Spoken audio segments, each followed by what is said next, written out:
Hey guys, in this episode, we're going to chat about hiring a virtual assistant. I recently did this about 8 weeks ago, and it's made a huge difference in my mindset and my effectiveness as well.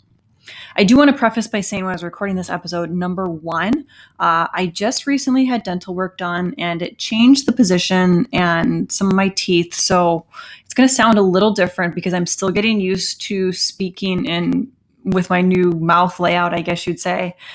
And then also my cat decided to kind of like bump up against the microphone and make her way into the room when I thought the door was shut all the way. So if you hear any little cat noises, I apologize for that.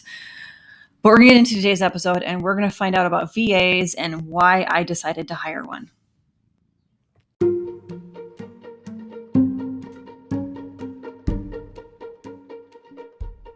Building a real estate portfolio is as much about buying properties as being a de facto entrepreneur.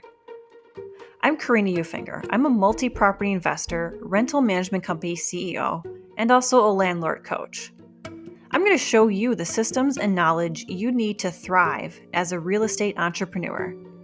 From your first property purchase to building a portfolio of passive income where you work less than 5 hours a week, you'll learn the essential information and skills to build a profitable portfolio and live the life you truly want. Whether you're well on your journey or just starting out, you're in the right place. Welcome to the Landlord Chick Podcast.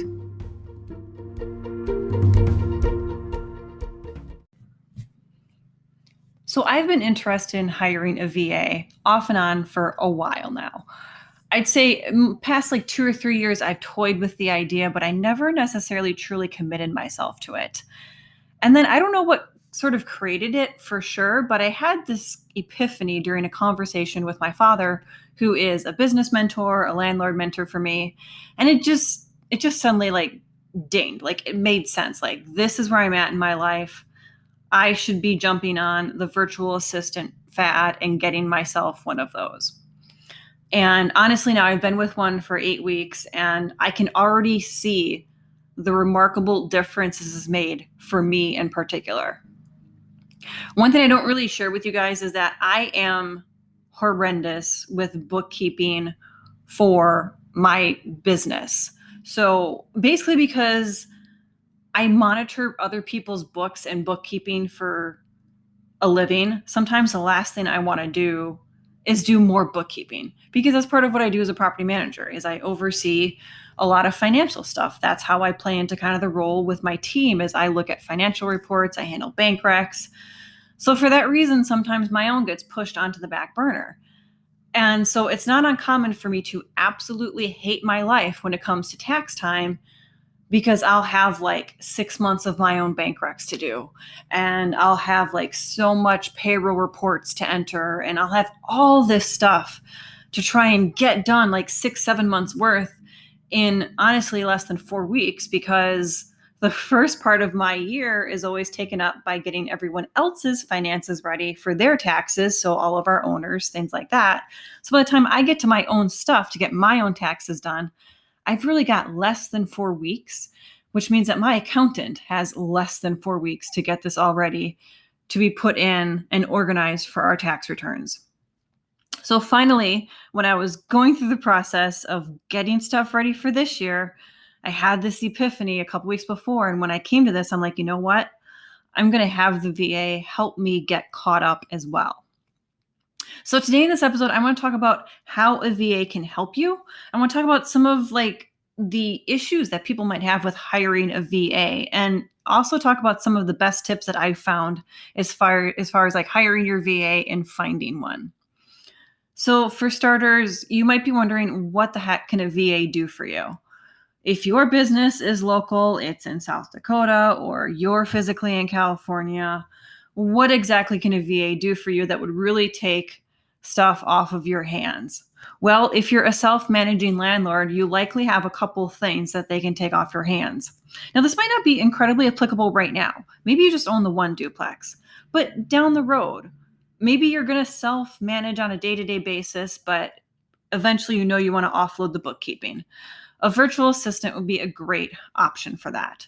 So bookkeeping, scanning your invoices and having them pay them maybe online even, or even just making the entries into Quickens or wherever you keep your books for your properties, that's something that a VA can do. Another thing a VA can do is they can send like no emails to your tenants. And when I say no emails, that's what we call in-house emails that we send to tenants about lease violations. So if you're at your property and you see that someone has a dog, just jot a note and have your VA be the one to send them a email that says, "Hey, you're not supposed to have a dog on the property. You need to remove it." Have the VA take care of that. There's a lot of smaller things that we can have our VAs do if we really kind of put our minds to it when it comes to the properties. You can also get them involved in some of the items that it might take for you for getting applications ready. So maybe they can be the one to outsource or to put in the information to get the application run. There's also, a little bit of security level there because you are asking them to enter social security numbers, things like that. So you've got to take that into consideration. But then they can also take care of scheduling appointments for you. They can email the prospective tenant. They can get the appointment set up for the move-in. If you have them pay money ahead of time, they can email them and get that appointment set up for you as well.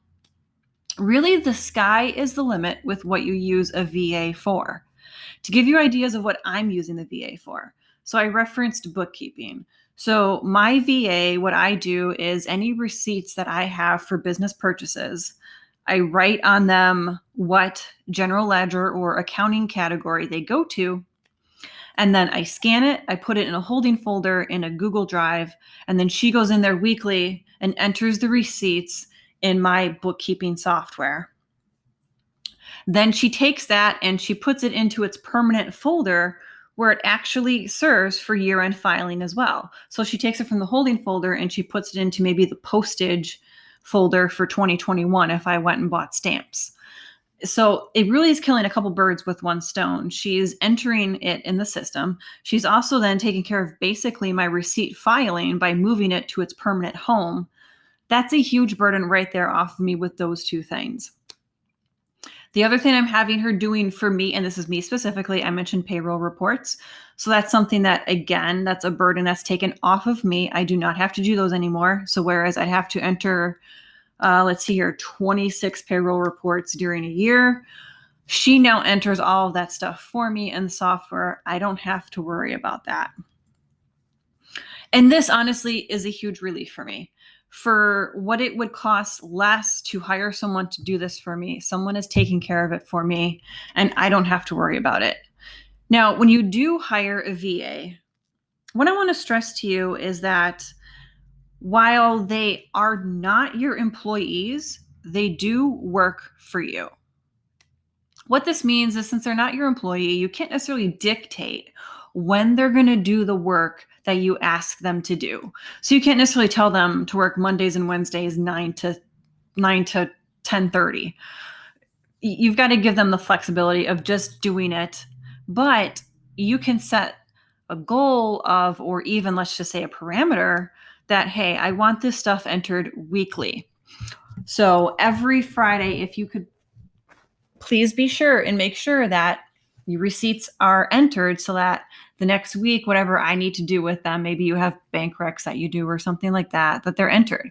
So you can absolutely enter parameters as far as when stuff gets done, but you just can't assign specifically when they're going to work on it.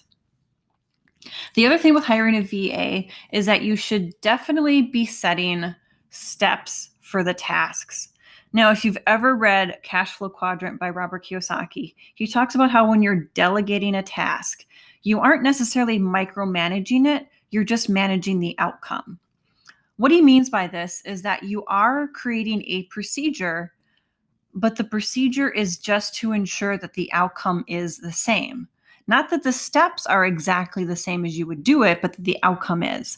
I've referenced this in previous podcasts early on, and my example of this is you have a procedure for entering rents in your system and getting them deposited into the bank. If you are creating a procedure to be delegated to someone, your steps would include what would be necessary to achieve the same outcome. So in the sense of entering the money order number, where it's entered in the system. It would also include maybe how the payment is divided up. And then obviously your checks and balances for making sure what's going to the bank matches what's in the system.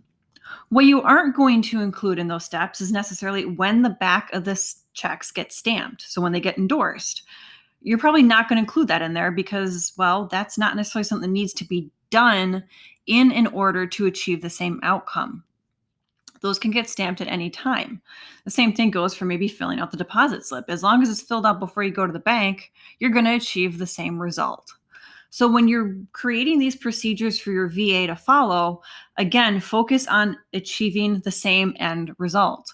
When I set up the procedure for my VA in the bookkeeping, my end result was getting the receipts entered with the correct date, general ledger account, and then putting them in the permanent file. That was my outcome. Other than that, I really didn't necessarily dictate how certain things were done as long as it was going to check the boxes. And that's the important thing, is that you're delegating outcomes. Yes, it's a procedure, but really what you're delegating is the outcome and achieving that same outcome.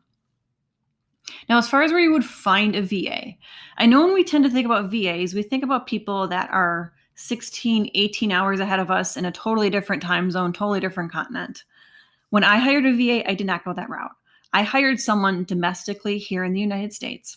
Now, there's a couple places that you can find VAs. You can find them on Upwork.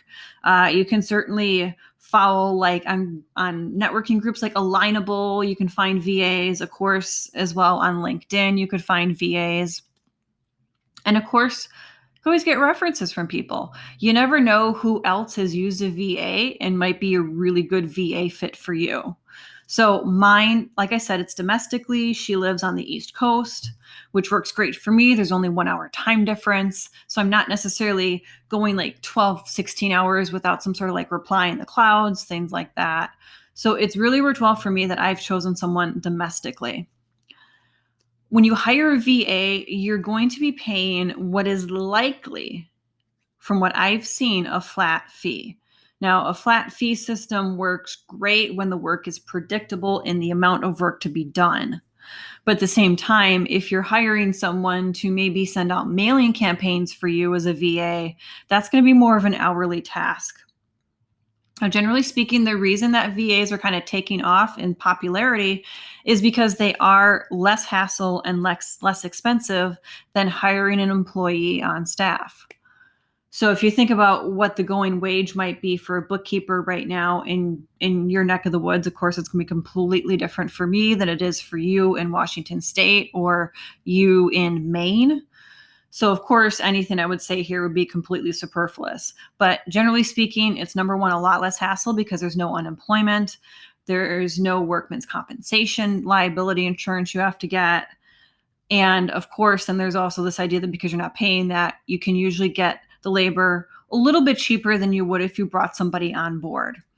For instance, if I brought somebody on board, I'd probably be paying them about $17 per hour. My VA does not come out to be $17 per hour. She probably comes out to be about $12. So there is a considerable savings in there for me. So that's another reason why VAs are really taking off. I think as well, with the way we've adapted to working remotely, we can more get our minds around the concept of hiring a VA. Now that we've been using Zoom, maybe we've been working from home a lot more and sort of been secluded. We've gotten a lot more friendlier with technology. Maybe you've gotten into OneDrive, Google Drive, online storage, like this stuff for your business, that it makes it really easy to hire a VA. Now, a VA, of course, will need access to anything technology-wise. So whether it be Quickens, QuickBooks, whatever bookkeeping software you have, and then as well, whatever online cloud storage you have, Google Drive, OneDrive, Dropbox, they'll need access to those as well so that you can have places that you're dropping items that they need, but then also the place that they're going to permanently file things when they're done.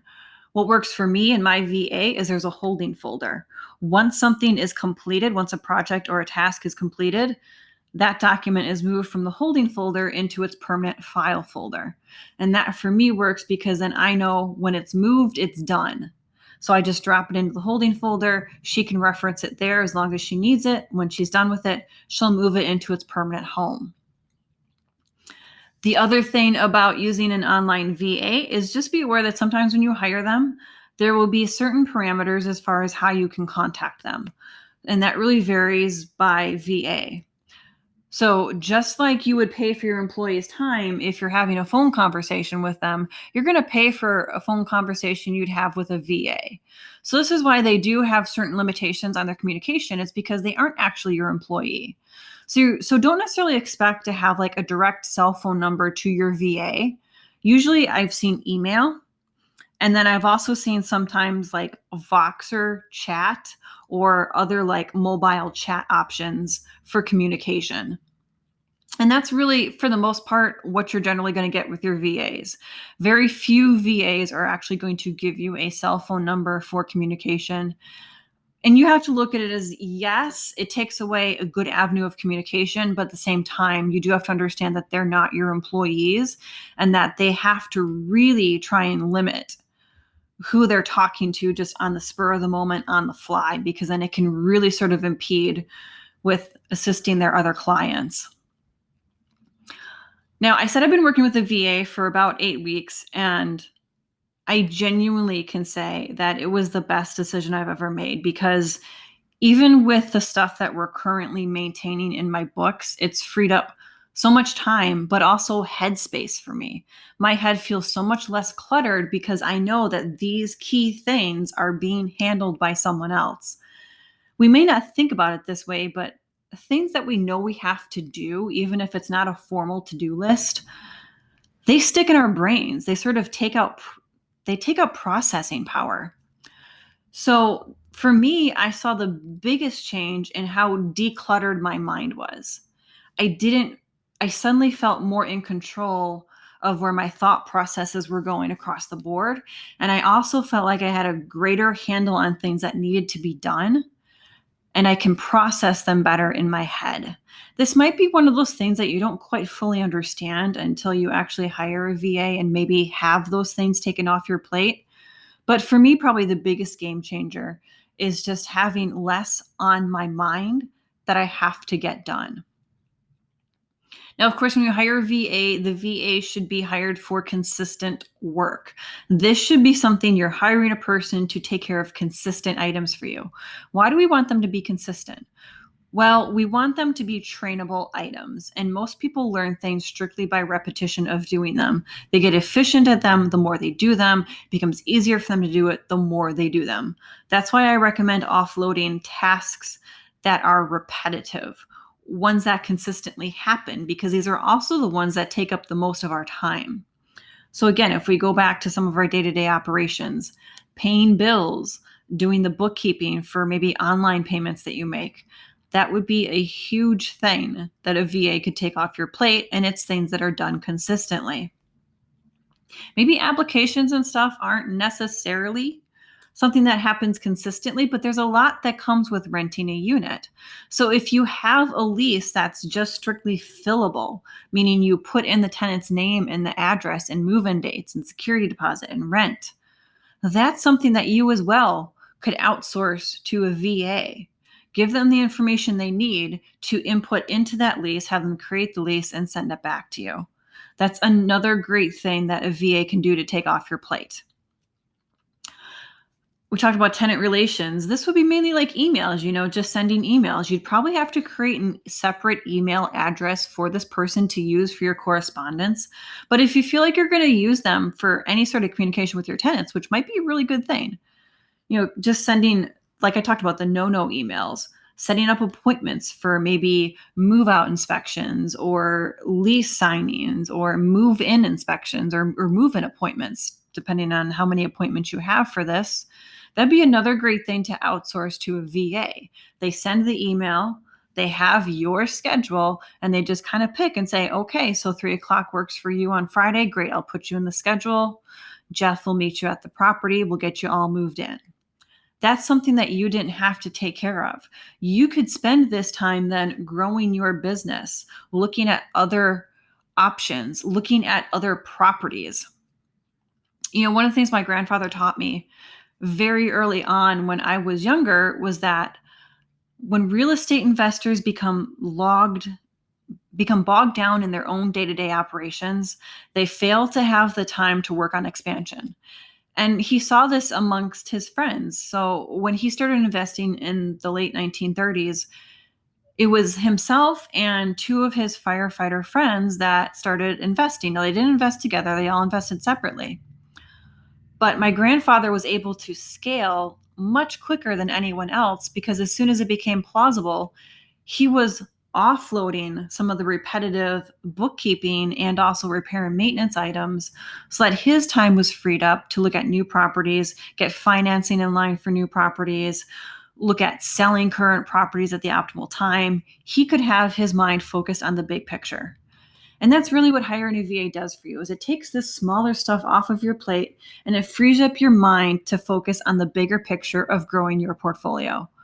That is where the real key is and the real reward is for hiring a VA. I will give you guys an update on where my situation is with my VA in about like 6-8 months.